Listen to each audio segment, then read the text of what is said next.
Baik, Assalamualaikum warahmatullahi wabarakatuh. Shalom, Om Swastiastu, Namo Buddhaya, dan salam kebajikan untuk kita semua. Perkenalkan, nama saya Fernando Christian Pasaribu dari kelas Informatika A sore dengan NIM 24033100015. Nah, maksud saya di sini adalah untuk menjelaskan ulang 3 soal dari mata kuliah RPL. Sebenarnya di sini kami memiliki 5 soal kuis, tetapi himbauan dari Pak dosen kami cukup menjelaskan 3 soal saja. Nah, baik, masuk ke dalam soal pertama. Soal pertama itu menurut Anda proyek seperti apakah yang sering berakhir gagal?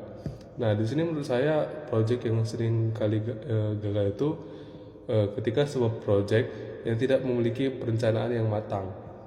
Nah, contohnya itu seperti apa? Contohnya saya ambil itu seperti proyek pembangunan infrastruktur. Nah, ini akan berakibat fatal atau gagal dikarenakan terjadinya korupsi. Nah, itu kan sering kan di negeri mana ada ya yang sering korupsi itu, nggak tahu lah. Nah, juga mungkin masalah lingkungan yang tidak terduga. Nah, itu bisa mengakibatkan terjadinya sering proyek gagal. Lalu soal yang kedua itu bagaimana yang mungkin terjadi ketika skop manajemen tidak teratur dengan benar. Terus berikan contohnya yang pernah Anda alami. Nah, di sini menurut saya ketika akan terjadi keterlambatan jadwal.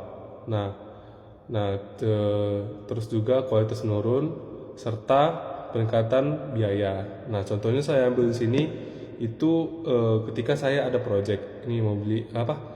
Ketika saya ada project membuat film pendek atau cerita pendek lah kan.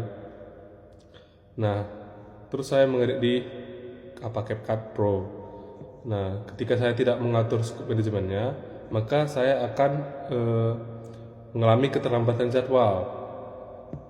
Terus kan kalau CapCut Pro itu kan biasanya kan ada batas waktunya kan gitu. Mungkin saya kemarin kan ambil yang per bulan.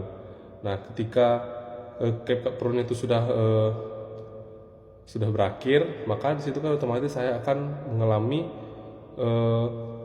peningkatan biaya untuk membeli CapCut Pro-nya lagi.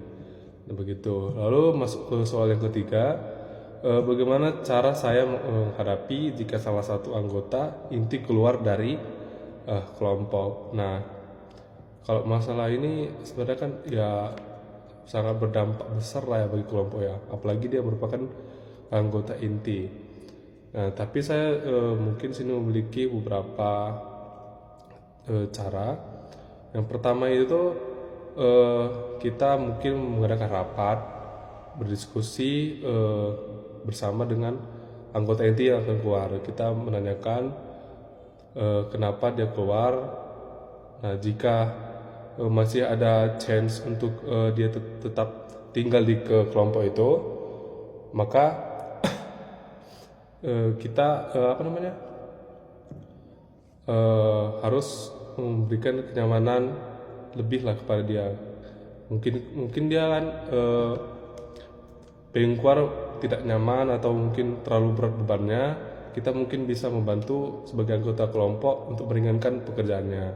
Lalu yang kedua, jika dia tidak bersedia untuk melanjutkan, mungkin karena ada alasan yang tidak bisa ditoleransi, maka kita akan berdiskusi sama anggota tim yang lainnya untuk pembagian tugas yang dikerjakan oleh anggota inti yang keluar tersebut. Nah, jika ada mungkin dari anggota itu yang mampu menghandle tugas anggota inti sebelumnya, maka mungkin kita akan memberikan ke dia. Tetapi jika tidak bisa, maka kita sebagai anggota kelompok akan menghandle bersama-sama. Lalu kemungkinan ketiga, kita mencari anggota kelompok yang lain yang benar-benar mampu untuk menghandle tugas dari anggota kelompok inti yang keluar tersebut. Ibaratnya kita melakukan evaluasi ulang lah, ya kan. agar project tersebut proyek tersebut akan tetap berjalan dengan lancar. Baik, demikian penjelasan ulang saya mengenai kuis dari mata kuliah RPL. Jika ada kesalahan kata atau mungkin perkataan yang tidak menyenangkan, mohon dimaafkan. Saya Fernando, saya pamit.